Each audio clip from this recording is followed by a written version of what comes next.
할렐루야. 충성교회 주일 아침 예배 나오신 우리 모든 지체 여러분들을 주님의 이름으로 환영하고 축복합니다.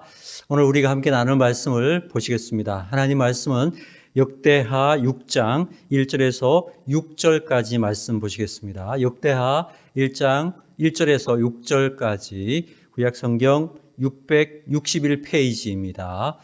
우리 다 본문의 말씀을 한 목소리로 봉독하겠습니다. 말씀을 봉독할 때에 주님의 음성이 우리 모든 심령들에게 들려지기를 바랍니다. 함께 봉독하겠습니다. 그때에 솔로몬이 이르되 여호와께서 깜깜한데 계시겠다 말씀하셨사오나 내가 주를 위하여 거하실 성전을 건축하였사오니 주께서 영원히 계실 처소로소이다 하고 얼굴을 돌려 이스라엘 온 회중을 위하여 축복하니 그때에 이스라엘의 온 회중이 서 있더라. 왕이 이르되 이스라엘의 하나님 여호와를 송축할지로다. 여호와께서 그의 입으로 내 하나님 다윗에게 말씀하신 것을 이제 그의 손으로 이루셨도다. 이르시기를 내가 내 백성을 애굽 땅에서 인도하여 낸 날부터 내 이름을 둘 만한 집을 건축하기 위하여 이스라엘 모든 지파 가운데서 아무 성읍도 택하지 아니하였으며 내 백성 이스라엘의 주권자가 될 사람을 아무도 택하지 아니하였더니 예루살렘을 택하여 내 이름을 거기에 두고 또 다윗을 택하여 내 백성 이스라엘을 다스리게 하였노라 하신지라. 아멘. 말씀 나누기 전에 함께 기도드리겠습니다. 하나님 아버지, 복된 주일을 주시고 예배의 자리에 나와 주님께 찬양과 경배로 영광 돌리게 하심을 감사합니다. 늘 세상의 유혹 앞에서 흔들리며 넘어지는 우리를 그래도 사랑하시고 그 모습 그대로 받아주시고 인도해 주시는 은혜를 감사드립니다. 오늘도 예수 그리스도의 보혈의 능력이 우리를 새롭게 하여 주시기를 원합니다. 우리의 영과 우리의 마음, 우리의 뜻을 살피사 주님이 주시는 새 마음과 새 뜻으로 주님 섬길 수 있도록 인도하여 주시옵소서. 거친 비바람이 몰아쳐도 결코 흔들리지 않고 오직 주님만 바라보며 담대할 수 있도록 인도하여 주시옵소서. 이 시간 우리 모든 심령의 제단 위에 성령으로 기름 부어사 갇힌 자들에게 해방을 주시고 억눌린 자들에게 자유함을 주시고 병든 자들에게 치유함을 주시고 죽은 자들에게 부활의 능력으로 함께하여 주시옵소서. 부정한 종을 붙들어 주시고 이 시간 입술에 기름 부으시고 오직 주님의 말씀만을 잘 증거할 수 있게 인도하여 주시옵소서. 예수 그리스도의 이름으로 간절히 기도드리옵나이다. 아멘. 할렐루야. 오늘 예배로 나오신 우리 충성교회 모든 지체 여러분들을 주님의 이름으로 환영하고 축복합니다. 이 예배 가운데 우리 쉐키나, 주님의 거룩한 영광이 가득 임하게 하시고 그 영광의 능력과 감격이 펼쳐질 이 한 주간 우리가 만날 모든 문제들을 능히 덮고도 남는 그런 은혜가 충만하게 되시기를 주님의 이름으로 축원합니다. 우리 함께 예배하는 귀한 가족들, 지체들 서로 돌아오면서 쓰다듬어 주면서 인사하시겠습니다. 하나님은 당신을 너무너무 사랑하십니다. 한번 인사하시기 바랍니다. 하나님은 당신을 너무너무 사랑하십니다. 저는 오늘 본문의 말씀 가지고 역대하 강의 6번째 시간으로 입으로 말씀하신 것은 손으로 이루신다. 입으로 말씀하신 것은 손으로 이루신다라는 제목으로 하나님 말씀 증거하도록 하겠습니다.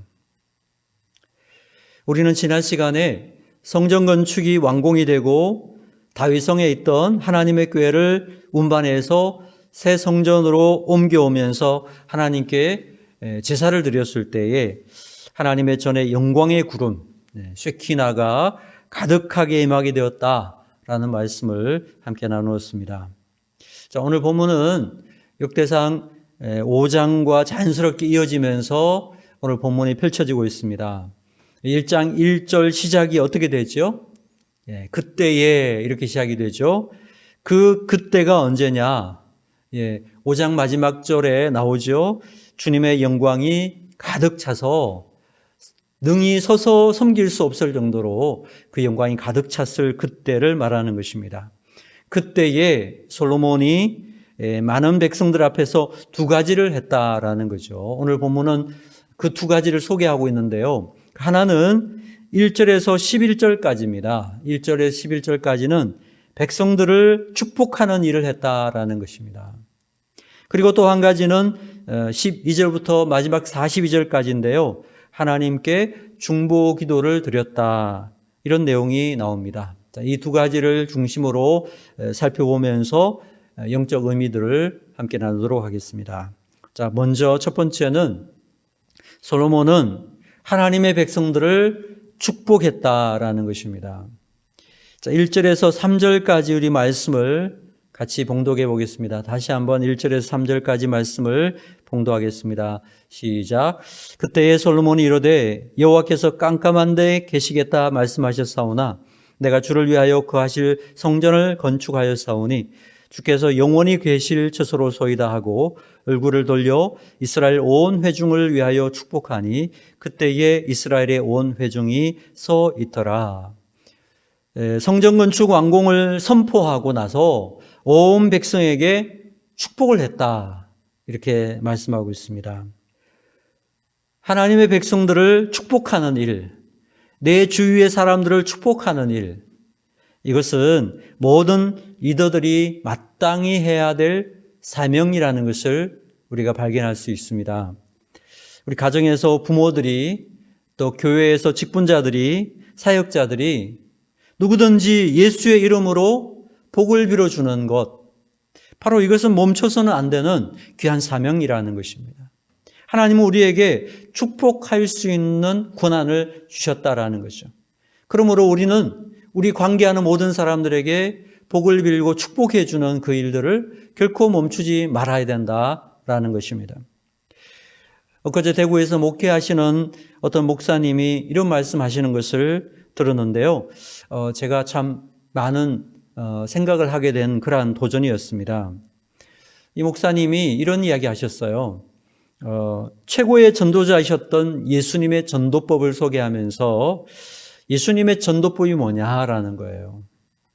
전도하러 가면 많은 분들이 사형리 책 꺼내놓고 또 예수님의 이야기를 하고 심지어 방언 기도까지 하면서 전도를 시작하는데, 자, 그러면 안 믿는 사람들 입장에서 어떤 생각이 들겠느냐라는 거예요. 이게 정말 제정신인가? 이러면서 안 그래도 기독교 그러면 좀 마음이 닫혀 있는데 그냥 마음의 문을 꽉 닫는다는 거예요. 그래서 아예 전도가 안 된다. 그렇게 이야기하면서 예수님께서 제자들을 파송하실 때 뭐라고 말씀하셨나는 거예요. 그래서 예수님의 말씀을 가만히 살펴보면 누구든지 어떤 집에 가면 그 집에서 제일 먼저 해야 될 일이 뭐냐? 그 집에 평안이 임하기를 빌어라 라는 거예요. 평안이 임하기를 빌어라. 다른 말로 하면 축복해 주라는 거예요. 축복해 줘라. 자, 이것은 기복신앙을 떠나서 안 믿는 사람들의 최고의 관심사가 복 아닙니까?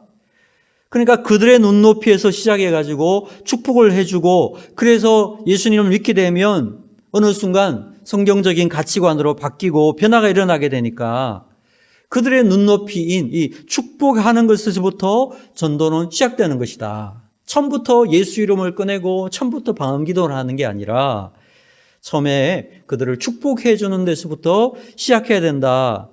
저는 그 이야기에 상당히 설득이 되었습니다. 여러분, 주님의 말씀에 하면 우리가 누군가를 축복해 주었었는데 그 사람이 그 복을 받을 그릇이 되면 복을 받겠지만은, 만약 그 사람이 복을 받을 그릇이 아니라면 그 복은 내게로 돌아온다라고 주님 말씀하지 않았습니까? 그러니까 축복을 하는 일은 남을 복을 비는 일이기도 하지만 또한 내가 복을 받게 되는 일도 되는 것이기 때문에 우리가 안 할 이유가 없는 것입니다. 오늘도 우리가 우리의 가정들을 축복하고요, 우리의 근무하는 일터들의 동료들을 축복하고요, 우리 학교를 축복하고요, 만나는 모든 사람들을 축복할 수 있는 것, 이것이 우리의 사명이라는 것을 깨닫고 부지런히 축복하는 저와 여러분의 삶 되기를 주님의 이름으로 축원합니다. 자, 그 축복의 내용이 뭔가를 좀 살펴보겠습니다. 자, 우리는 복 그러면 건강하게 오래 사는 것, 또 시험에 합격하는 것, 돈 많이 버는 것, 승진하는 것, 이런 것들을 복이라고 생각을 합니다. 자, 그런데 오늘 본문에 솔로몬은 이스라엘 백성들이 축복한 내용들을 보면 좀 우리와는 다른 그러한 축복을 생각하는 것 같습니다. 어떤 축복을 하고 있습니까? 4절입니다. 4절을 같이 봉독하겠습니다. 같이 봉독합니다. 시작. 왕이 이르되 이스라엘 하나님 여호와를 송축할지로다. 여호와께서 그의 입으로 내 아버지 다윗에게 말씀하신 것을 이제 그의 손으로 이루셨도다 이러시기를.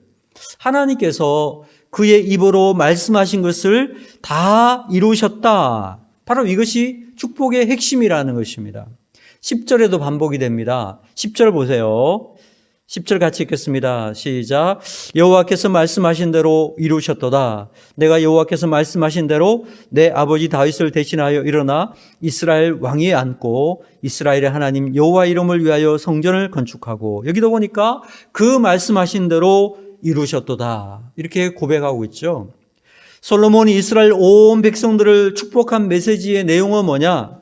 하나님과 관계된 것이더라는 겁니다. 솔로몬은 백성들에게 하나님을 어떤 분으로 소개하고 있습니까? 말씀하신 것은 다 이루시는 하나님이라는 거예요. 약속을 반드시 지키시는 분이다 이렇게 선포하고 있는 것입니다. 여러분, 약속한 말을 그대로 다 지킨다 이런 말을 다른 말로 뭐라고 그러죠? 신실하다 그러는 것입니다. 하나님은 신실하신 하나님이시다라는 것입니다. 약속을 반드시 지키시는 신실하신 하나님을 이스라엘 백성들이 믿고 섬긴다는 것, 이것이 바로 여러분들의 복이다 이렇게 선포하고 있는 것입니다. 사랑하는 여러분, 우리가 믿는 하나님은 신실하신 하나님이십니다. 믿으십니까? 신실하신 하나님을 믿는 것이 왜 가장 큰 복이 될까요? 만약 하나님께서 약속하신 말씀을 잘 지키시도 않고 하신 말씀을 번복하고 오늘은 이 말 했다가 내일은 저 말 했다고 하면 우리가 그 하나님을 믿을 수 있습니까? 없습니까? 믿을 수 없다라는 것입니다. 자, 그런데 솔로몬은 하나님은 약속하신 것을 이루시는 신실하신 하나님이시라고 축복하고 있습니다. 약속의 말씀을 신실하게 지키시는 하나님을 믿는 것은 우리에게 가장 큰 복이 된다라는 거예요. 우리 인생을 살아갈 때 때로 고나고 때로 지치고 우리가 힘들 때 아무리 힘들고 지치고 어렵다 하더라도, 나의 상황이 아무리 어려운 처지에 놓여 있다 하더라도 약속을 지키시는 하나님, 그 신실한 하나님을 우리가 믿을 수 있다면은 문제보다 크시고 상황보다 높으신 하나님을 믿기 때문에 그 하나님으로 인해서 우리는 절망이 변해서 소망으로 변화되는 그러한 은혜를 누릴 수 있게 되는 줄로 믿습니다. 성경 창세기부터 요한계시록까지 성경은 끊임없이 우리들에게 이 동일한 메시지를 전해주고 있습니다. 무엇입니까? 하나님은 신실하시다. 하나님은 신실하시다. 우리가 어떤 상황에 처하더라도 하나님은 약속을 지키시며, 그래서 우리는 언제나 그 하나님을 신뢰할 수 있다라는 것입니다. 민수기 23장 19절에 보니까 하나님은 인생이 아니시니 시건치 않으시고 인자가 아니시니 후회함이 없으시도다. 어찌 그 말씀하신 바를 행치 않으시며 하신 말씀을 실행치 않으시랴 말씀하셨습니다. 약속의 말씀을 반드시 지키시는 하나님이신 것을 붙드는 것, 이것이 바로 하나님 백성들의 가장 큰 복이 된다라는 것입니다. 자, 이런 의미에서 하나님 백성들에게 가장 큰 복이 무엇일까요? 하나님의 말씀이 들리고 믿어지고 그 말씀 붙들고 확신 가운데 살아가는 삶, 그것이 가장 큰 복이라는 것입니다. 반대로 하나님 백성들에게 가장 무서운 일이 무엇일까요? 그것은 말씀이 들리지 않는 것이고 말씀이 믿어지지 않는 것이고 말씀과 상관없는 삶을 살아가는 것이겠죠. 여러분은 지금 하나님 말씀이 잘 들리십니까? 말씀이 들리지 않으십니까? 우리 스스로를 한번 돌아볼 필요가 있다라는 것입니다. 사랑하는 여러분, 우리 기독교를 가리켜서 사랑의 종교라 혹은 섬김의 종교다 이런저런 말로 설명을 하는데요. 그것도 좋지만 저는 가장 좋아하는 정의가 있습니다. 뭐냐면 기독교는 말씀의 종교라는 정의입니다. 기독교는 말씀의 종교라는 것입니다. 약속하신 말씀을 붙잡고 살아가는 것, 이것이 가장 큰 복이라는 것입니다. 우리가 약속의 말씀을 믿고 붙잡을 때에 신실하신 하나님은 그 약속을, 말씀하신 그 말씀을 하나님의 손으로 이루어 주신다라는 것입니다.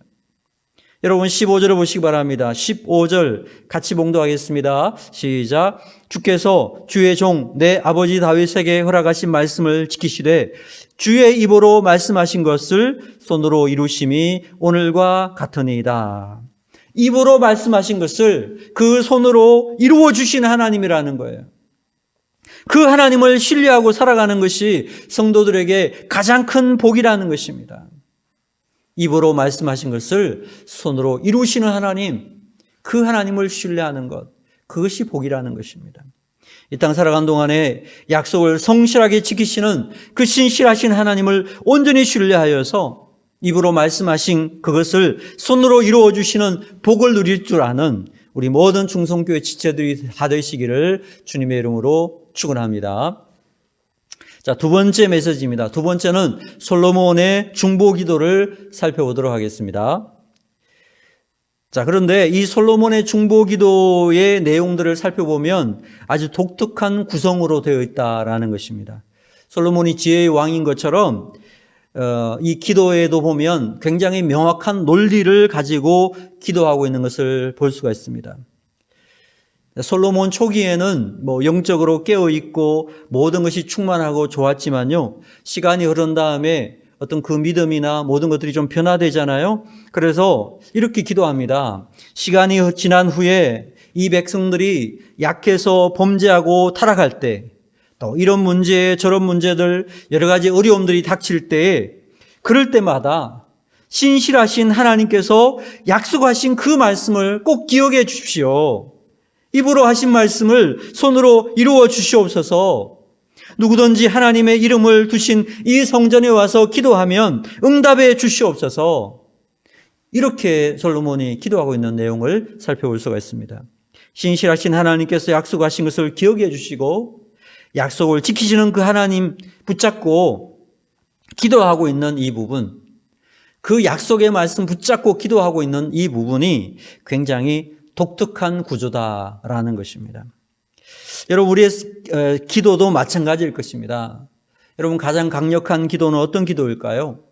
큰 소리 치고 또 믿습니다 이렇게 외치는 기도가 강력한 기도일까요? 아닙니다. 하나님 백성들의 가장 강력한 기도는요, 하나님의 약속의 말씀 붙잡고 기도하는 기도가 가장 강력한 기도라는 것입니다. 주님, 이렇게 약속하신 것 이제 기억하시고 이 약속을 이루어 주시옵소서. 이렇게 기도하는 이 기도가 가장 강력하다는 거예요. 좀 죄송한 표현이지만요, 이렇게 기도하면 하나님도 꼼짝 못하게 만들 수 있다. 왜냐하면 하나님은 약속을 지키시는 분이시기 때문에 그렇다는 것입니다. 그래서 우리의 기도에 하나님의 약속의 말씀을 붙잡는 그러한 모습이 있어야 된다라는 것입니다. 기도 제목에 하나님의 약속의 말씀에 근거가 있는 기도, 그 기도는 반드시 응답해 주신다라는 것입니다. 입으로 하신 말씀을 이제 손으로 이루어 주시는 이 은혜를 우리는 기도를 통해서 누릴 수가 있게 된다라는 것입니다. 자, 솔로몬이 기도할 때 어떤 자세를 취하면서 기도가 있는지 본문이 설명하고 있습니다. 가로 세로 길이가 2.5m, 높이가 1.5m 되는 정도의 어떤 놋단이 있었습니다. 이 놋단 위에 올라가서 무릎을 꿇고 하늘을 향하여 손을 펴고 기도했다라고 말씀하고 있습니다. 자, 12절과 13절을 같이 한번 봉독해 보겠습니다. 12절 13절입니다. 시작. 솔로몬이 여호와의 제단 앞에서 이스라엘의 모든 회중과 마주서서 그의 손을 펴니라. 솔로몬이 일찍이 놋으로 대를 만들었으니 길이가 5규빗이요 너비가 50규빗이요 높이가 3규빗이라. 뜰 가운데에 두었더니 그가 그 위에 서서 이스라엘의 모든 회중 앞에서 무릎을 꿇고 하늘을 향하여 손을 펴고, 백성들을 축복할 때는요, 회중과 마주서서 손을 펴서 축복했다는 거예요. 그리고 하나님께 중보기도할 때는 이 놋대에 올라가서 무릎을 꿇고 하늘을 향해 손을 들고 기도했다, 이렇게 기록해 주고 있습니다. 여러분, 우리가 하나님을 향해서 높이 들리는 이 손이 있으면요, 그 손을 내리면 바로 백성들을 향해서 축복하는 손이 된다라는 것입니다. 이것을 우리가 꼭 기억해야 됩니다. 우리의 입술로 아무리 축복의 말을 한다 하더라도요, 거기에는 아무런 능력이 없다라는 것입니다. 우리의 축복이 되려고 한다면 하나님을 향해 들리는 기도의 손이 먼저 있어야 된다라는 거예요. 하나님을 향하여 높이 들리는 손이 있을 때에 그 손에서 나오는 손으로 하나님의 백성들을 축복하면 내 인간의 능력으로는 아무것도 줄 수 없지만 하나님의 능력과 하나님이 부어주시는 복이 그 축복하는 대로 임하게 되는 줄로 믿으시면 아멘하시기 바랍니다. 그래서 기도의 손이 높이 들려 있어야 된다. 그 기도의 손이 있을 때 복이 될 수 있다라는 것입니다. 또 한 가지 솔로몬은 무릎을 꿇고 기도했다라는 것입니다. 백성들을 축복할 때는 서서 있는데요, 하나님께 기도할 때는 무릎을 꿇고 손을 들고 기도했다라는 것입니다. 여러분, 왕이란 존재는 누구입니까? 아무에게도 무릎을 꿇지 않는 존재 아닙니까? 그런데 그 왕이 만왕의 왕 대신 하나님 앞에 무릎을 꿇고 기도했다. 이거 굉장히 의미가 있는 것입니다. 여러분, 원래 기도의 자세는요, 무릎 꿇음입니다. 무릎을 꿇는다는 것은 어떤 의미가 있습니까?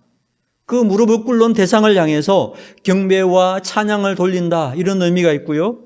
자신을 바닥까지 낮춘다, 이런 의미가 있고요. 나아가서 내 힘과 내 능력을 의지하지 않고 오직 주님만 바라보겠나이다라는 간절함이 그 속에 들어있다라는 것입니다.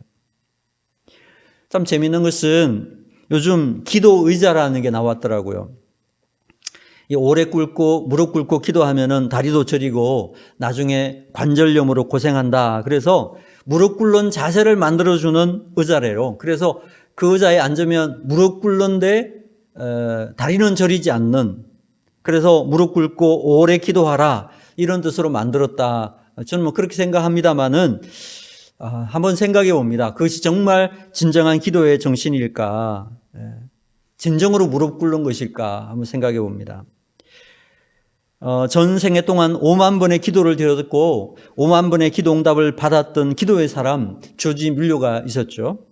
그런 4,000명이 넘는 고아 아이들을 매일의 양식을 먹이면서 그들에게 양식을 먹이려니까 아무것도 없는 상황에서 얼마나 간절히 기도했던 사람이었습니까? 그렇게 조지 밀료가 간절히 기도했던 그 조지 밀료의 기도실 밑바닥은요, 움푹 파일 정도로 무릎 꿇고 기도했었다고 합니다. 하나님 앞에 그렇게 간절하게 무릎 꿇고 기도했더니 이 조지 밀료의 간증을 보면은 고아원 근처를 지나가던 마차 바퀴가 갑자기 빠져가지고 물건이 떨어지고요. 그래서 어쩔 수 없이 그 빵을 고아원에 기증을 하고 이상한 일들이, 멀쩡하다가 갑자기 조지 밀료가 기도하면 이상한 일들이 일어나가지고 이렇게 해서 매 끼마다 그 많은 아이들을 먹일 수가 있었다. 이렇게 이야기를 하고 있습니다. 기도 많이 하는 사람 옆에 가면은 갑자기 이상한 일이 일어날 수도 있다라는 걸 좀 생각해 보게 되는 것 같아요. 그래서 내놓지 않으면 안 되도록 하나님이 만드시지 않을까, 이런 생각을 해봤습니다. 여러분, 하나님 앞에 무릎을 꿇고 기도하는 자세는 기도의 기본 정신이라는 것입니다. 성경에서 가장 극적으로 기도에 무릎을 꿇었던 사람을 보여주는데 그가 바로 엘리야 선지자입니다. 그는 비 오기를 기도하는데요, 무릎을 꿇고요, 그 꿇은 두 무릎 사이에 자기의 얼굴을 집어넣었대요. 그래서 제가 한번 그 자세로 무릎을 꿇어보려고 하는데 아무리 해도 저는 안 돼요. 그 사이에 들어가지가 않아요. 그게 되어야 아마 하늘에 비를 내릴 수 있는 그런 능력이 많은가 봐요. 하여튼 이러한 무릎 꿇음의 자세, 이 간절함이 우리 모두에게 있게 되기를 주님의 이름으로 축복합니다. 솔로몬이 무릎을 꿇고 간절히 중보 기도를 드렸는데, 자, 어떤 기도를 드렸는지 우리 간략하게 한번 살펴보도록 하겠습니다. 먼저 26절에서 27절을 보겠습니다. 26절에서 27절 시작. 만일 그들이 주께 범죄함으로 말미암아 하늘이 닫히고 비가 내리지 않는 주의 벌을 받을 때에 이곳을 향하여 빌며 주의 이름을 인정하고 그들의 죄에서 떠나거든 주께서는 하늘에서 들으사 주의 종들과 주의 백성 이스라엘의 죄를 사하시고 그 마땅히 행할 선한 길을 가르쳐 주시오며 주의 백성에게 기업으로 주신 주의 땅에 비를 내리시옵소서. 아멘. 자, 범죄함으로 하늘이 닫히고 비가 내리지 않는 벌을 받을 때 역사적으로 엘리야 시대가 그랬죠. 3년 6개월 동안 비가 오지 않는 그러한 극심한 가뭄에 시달린 적이 있었습니다. 이럴 때에 이 성전을 향해서 기도하면 하나님께서 죄를 사하시고 마땅히 행할 선한 길을 가르쳐 주시고 비를 내려주신다라는 것을 말씀하고 있어요.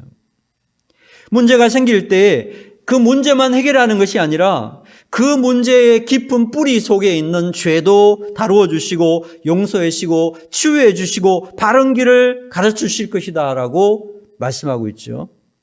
28절에서 30절도요 같은 내용인데요. 여기 보면 기근과 재앙과 전염병이 올 때에 이 성전을 향해 기도할 때에 재앙을 거쳐주시고 전염병을 치유하여 주시옵소서 이렇게 기도하고 있습니다.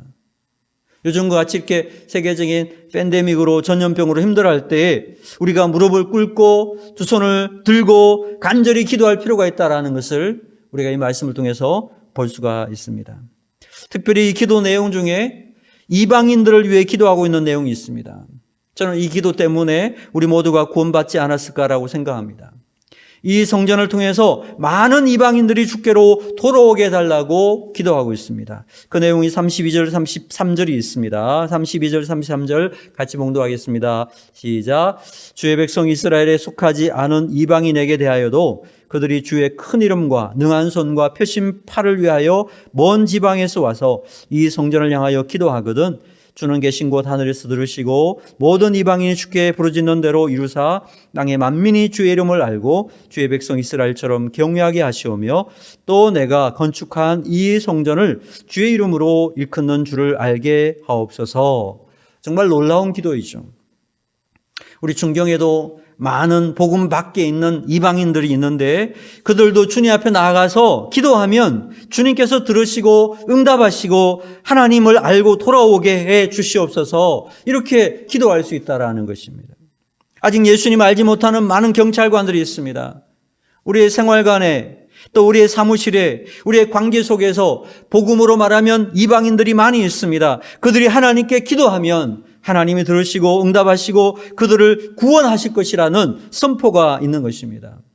저는 우리 경찰 선교회 첫걸음인 충성교회를 통해서 이 일을 이루게 되시기를 바라겠고 오늘 이 말씀 듣는 여러분 모두가 다 이 솔로몬처럼 그렇게 기도할 수 있게 되기를 주의 이름으로 축원합니다. 솔로몬의 중보기도의 마지막 부분은 나라가 망하고 포로로 잡혀갔다가도 이 성전을 향해 기도하면 다시 돌아오도록 중보기도하고 있습니다. 자, 역대기는요, 포로 귀환 후에 에스라가 기록한 것으로 알려져 있습니다. 에스라는 포로로 잡혀갔다가 다시 돌아온 것은 이 솔로몬의 중보기도에 대한 하나님의 응답이라는 것을 분명히 밝히고 있다라는 것입니다. 자, 그 내용이 36절에서 39절까지 나옵니다. 36절부터 39절까지 말씀 같이 봉독해 보겠습니다. 시작.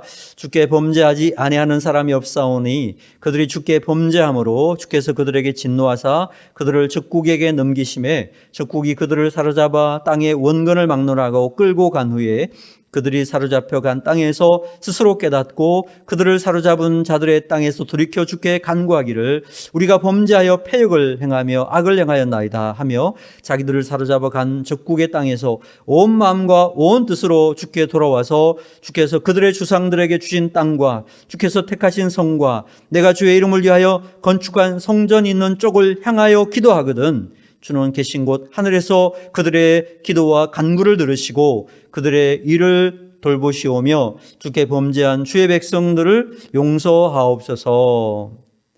여러분 다니엘이 자기 집에서 예루살렘 성전 쪽 창문을 열어놓고 기도한 이유를 아시겠죠? 포로로 잡혀갔으니까 성전에 와서 기도할 수 없잖아요. 그럴 때 성전 있는 쪽을 향해서 기도하면 응답해 주십시오. 이렇게 지금 기도하고 있습니다. 정말 그 기도대로 응답되어서 포로로 잡혀갔다가 70년 만에 해방되어서 다시 돌아오게 되는 그래서 하나님께서 그 입으로 약속하신 그 약속의 말씀을 손으로 이루게 하셨다라는 것입니다. 저도 집에서 기도하는 곳이 있는데 이 말씀을 보면서 제가 기도하는 방향이 어느 쪽일까 한번 방향을 측정해 보니까요. 뭐 우연인지는 모르겠는데 이 예배당 쪽, 우리 충성교회 예배당 쪽으로 기도하고 있더라고요.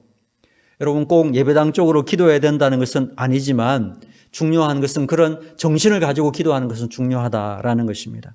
하나님 말씀이 선포되는 곳, 하나님의 영광이 임하는 곳, 하나님의 이름을 두신 그곳을 사모하고 간절함으로 기도해야 된다라는 것입니다. 우리 코로나로 인해서 오랫동안 하나님의 이름을 두신 이 교회, 우리가 다 같이 모여서 예배하지 못하고 있습니다. 저는 그래서 더 이 말씀이 제 마음속에 와닿는 그러한 경험을 합니다. 우리가 비록 모이지는 못하지만 하나님의 이름 두신 곳을 기억하면서 그 마음의 방향을 거기에 잡으면서 간절함으로 기도할 때에 하나님께서 이러한 모든 상황들을 인도하셔서 포로에서 돌리시는 것처럼 모든 코로나의 문제들도 종식시키시고 우리 모두가 합심해서 함께 예배할 수 있는 그러한 은혜를 베풀어 주실 줄로 믿으시면 아멘 하시기 바랍니다. 말씀을 정리하겠습니다. 하나님 백성들은요, 이 축복하는 사명을 가진 사람들이라는 것입니다.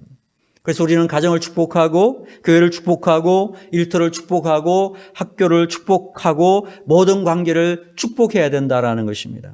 축복할 때에 우리를 축복의 통로로 사용하셔서 우리를 통해서 생명을 공급하시고 회복과 치유를 허락해 주신다라는 것입니다. 또한 하나님께서는요, 무릎을 꿇고 두 손을 높이 들고 하나님께 기도하는 백성들을 원하신다는 것입니다. 큰 소리가 아니어도 좋습니다. 하나님의 약속의 말씀을 굳건하게 붙잡고 겸손하게 무릎 꿇고 간절히 기도할 때 하나님께서 우리에게 넘치는 응답으로 함께해 주신다 약속하고 있습니다. 우리 이 땅 살아가는 동안에 신실하신 하나님의 약속의 말씀 붙잡고 간절히 기도함으로 입으로 하신 말씀이 손으로 이루어지는 것을 보게 되는 그런 하나님의 은혜를 누리는 신실한 주의 백성들 다 되기를 주님의 이름으로 축원합니다. 우리 다 함께 기도드리겠습니다. 하나님 아버지, 솔로몬의 축복과 기도를 살펴보았습니다. 우리들도 손을 들어 주님의 이름으로 축복하게 하시고 축복할 때에 구원과 생명이 흘러가는 축복의 통로가 되는 은혜를 누리게 인도하여 주시옵소서. 무릎 꿇는 간절함과 약속을 붙잡는 믿음의 확신과 응답의 큰 기쁨을 모든 지체들이 다 누릴 수 있도록 은혜에 더하여 주옵소서. 예수 그리스도의 이름으로 간절히 축복하고 기도하옵나이다. 아멘.